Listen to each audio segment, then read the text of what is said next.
আমার মতো খিচুড়ি লাভারদের কিন্তু খিচুড়ি খাওয়ার জন্য কোনো এক্সকিউজ লাগে না। তার উপরে সেটা যদি হয় বিফ খিচুড়ি তাহলে তো কোনো কথাই নেই। এই খিচুড়িটা খুব সিম্পল ওয়েতে রান্না করলেও এটার টেস্ট কিন্তু হয়েছে অসাধারণ। তাহলে তো নিঃসন্দেহে এই খিচুড়ির রেসিপিটাকে জোস বলাই যায়। তাহলে চলুন কথা না বাড়িয়ে শিখে নেওয়া যাক আজকের এই বিফ খিচুড়ির রেসিপি। বিফ খিচুড়ি রান্নার জন্য প্রথমে আমি নিয়ে নিয়েছি 1.5 কাপ পরিমাণ পোলাও চাল এবং 1/3 কাপ পরিমাণ টেলে নেওয়া মুগ ডাল। মুগ ডালটা টেলে নিলে মুগ ডালের যে একটা বাজে স্মেল পাওয়া যায় সেটা আর থাকবে না। তারপর নিয়ে নিয়েছি 1/3 কাপ পরিমাণ মুসুরির ডাল। চাল এবং ডালের পরিমাপটা এরকম হবে, যতটুকু চাল নেবেন তার 3 ভাগের 1 ভাগ ডাল নিতে হবে, মানে এটা রেশিওটা হবে 2:1। আমি এখানে 1.5 কাপ পরিমাণ পোলাও চাল নিয়েছি আর সেই জন্য 1/3 কাপ মুগ ডাল এবং 1/3 কাপ পরিমাণ মসুরের ডাল, মানে প্রায় 1.25 কাপ ডাল নিয়েছি।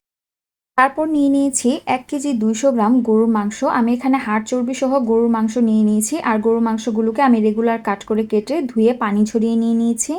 ভিউয়ার্স, চাল ডালগুলোকেও আমি ভালোভাবে ধুয়ে এভাবে পানিতে ভিজিয়ে রেখেছি যেন খিচুড়িটা ঝরঝরে হয়। চুলায় একটি বড় হাঁড়ি বসিয়ে তার মধ্যে দিয়ে দিলাম 1/3 কাপ পরিমাণ সয়াবিন তেল এবং 1/4 কাপ পরিমাণ সরিষার তেল। সরিষার তেলটা দিলে খিচুড়ির টেস্ট অনেক গুণ বেড়ে যায়, তাই চেষ্টা করবেন সরিষার তেলটা ব্যবহার করতে। তারপরে এই তেলের মধ্যে দিয়ে দিব 1.5 কাপ পরিমাণ পেঁয়াজ কুচি।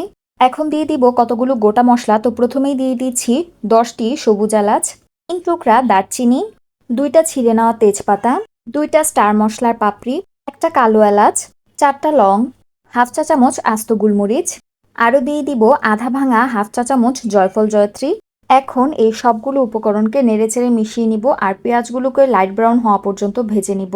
আমি গোটা মশলাগুলোকে এই পর্যায়ে এই কারণে দিয়েছি, এতে খিচুড়ির টেস্ট এবং ফ্লেভার দুইটাই অনেক গুণ বেড়ে যাবে।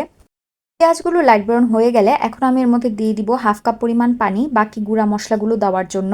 প্রথমেই দিয়ে দিব 2 টেবিল চামচ আদা বাটা এবং 2 টেবিল চামচ রসুন বাটা। তারপর দিয়ে দিব লবণ। লবণটা আমি আপাতত মাংসের জন্য দিচ্ছি। আরও দিয়ে দিব 1.25 চা চামচ হলুদ গুঁড়া, 3 চা চামচ মরিচ গুঁড়া। মরিচের গুঁড়াটা আপনারা আপনাদের প্রয়োজন অনুযায়ী বাড়িয়ে কমিয়ে নিতে পারেন। 1.5 চা চামচ ধনিয়া গুঁড়া, 1.5 চা চামচ ভাজা জিরার গুঁড়া। এখন আমি সবগুলো মশলাকে খুব ভালোভাবে নেড়েচেড়ে মিশিয়ে নিব। চুলার আগুনটা কিন্তু একদম মিডিয়াম লো হিটেই আছে। এই পর্যায়ে মশলাটার মধ্যে দিয়ে দিব সেই ধুয়ে রাখা গরুর মাংসগুলো। তারপর আমি গরুর মাংসটাকেও মশলার সাথে ভালোভাবে নেড়েচেড়ে মিশিয়ে নিব। এখন মিডিয়াম লো হিটে একটি ঢাকনা দিয়ে ঢেকে আমি গরুর মাংসটাকে কুক করব যতক্ষণ না পর্যন্ত মাংসটা থেকে পানি উঠছে। ভিউয়ার্স, মাংসটা থেকে যখন এরকম পানি উঠে আসবে তখন আমি এর মধ্যে দিয়ে দিব কিউব করে কেটে রাখা একটি টমেটো। আর মাংসটাকে এরকম কম আঁচে একটু পর পর নেড়ে চেড়ে মাংসটাকে আমি সিদ্ধ করে নিব। আর যতক্ষণ না পর্যন্ত মাংসটার ঝোলটা শুকিয়ে যাচ্ছে আর তেলটা ভেসে উঠছে ততক্ষণ পর্যন্ত এভাবেই আমি মাংসটাকে কুক করব। মাংসের ঝোলটা কিন্তু একদম শুকিয়ে গেছে আর তেলটাও ভেসে উঠেছে। মাংসটাও প্রায় 60%-এর মতো সিদ্ধ হয়ে গেছে, বাকিটা দমে বসালেই হয়ে যাবে। আর এই পর্যায়ে আমি মাংসটার মধ্যে দিয়ে দিব সেই ধুয়ে রাখা চাল ডাল। আর চাল ডালের পানিটাকেও কিন্তু ভালোভাবে ছেঁকে নিয়েছি। আর এখন মিডিয়াম আছে এই চাল ডাল আর মাংসগুলোকে খুব ভালোভাবে নেড়েচেড়ে ভেজে নিতে হবে। আর এতেই কিন্তু খিচুড়িটা ঝরঝরে হবে। প্রায় 3-4 মিনিট চাল ডালগুলোকে ভেজে নেওয়ার পরে এখন আমি এর মধ্যে দিয়ে দিব প্রায় 3 কাপ পরিমাণ গরম পানি। অবশ্যই গরম পানি ব্যবহার করতে হবে। আর যেহেতু 1.5 কাপ পরিমাণ চাল আমি ব্যবহার করেছি সেজন্য আমি 3 কাপ পরিমাণ পানি ব্যবহার করছি। ডালের জন্য এক্সট্রা কোনো পানি ব্যবহার করছি না। আর এখন এই পানিটার সাথে চাল ডালগুলোকে খুব ভালোভাবে নেড়েচেড়ে মিশিয়ে নিব। আর চুলার আগুনটা কিন্তু এই পর্যায়ে হাই হিট করে দিব।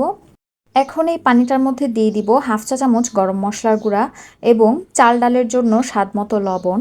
এখন এই মশলাটাকে চাল ডালের পানির সাথে খুব ভালোভাবে নেড়েচেড়ে মিশিয়ে নিব। আর এভাবে অনবরত নেড়েচেড়ে অপেক্ষা করব চাল ডালের পানিটা চাল ডালের সমপরিমাণ হওয়া পর্যন্ত। এই পর্যায়ে আমি খিচুড়িটার মধ্যে দিয়ে দিব 4-5টা ফালি করে রাখা কাঁচামরিচ, এতে খিচুড়ির ভালো ফ্লেভার হবে। আর এখন আমি খিচুড়িটাকে ঢাকনা দিয়ে ঢেকে দমে বসিয়ে দিব অ্যাটলিস্ট আধা ঘন্টার জন্য।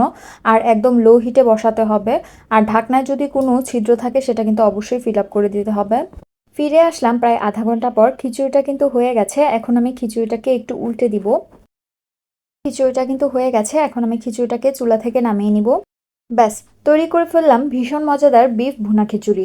রেসিপিটি ভালো লাগলে বাসায় ট্রাই করে অবশ্যই আমার কমেন্টে জানাবেন। আর ভিডিওটি ভালো লাগলে লাইক করবেন, শেয়ার করবেন এবং সাবস্ক্রাইব করে আমার পাশেই থাকবেন। ধন্যবাদ।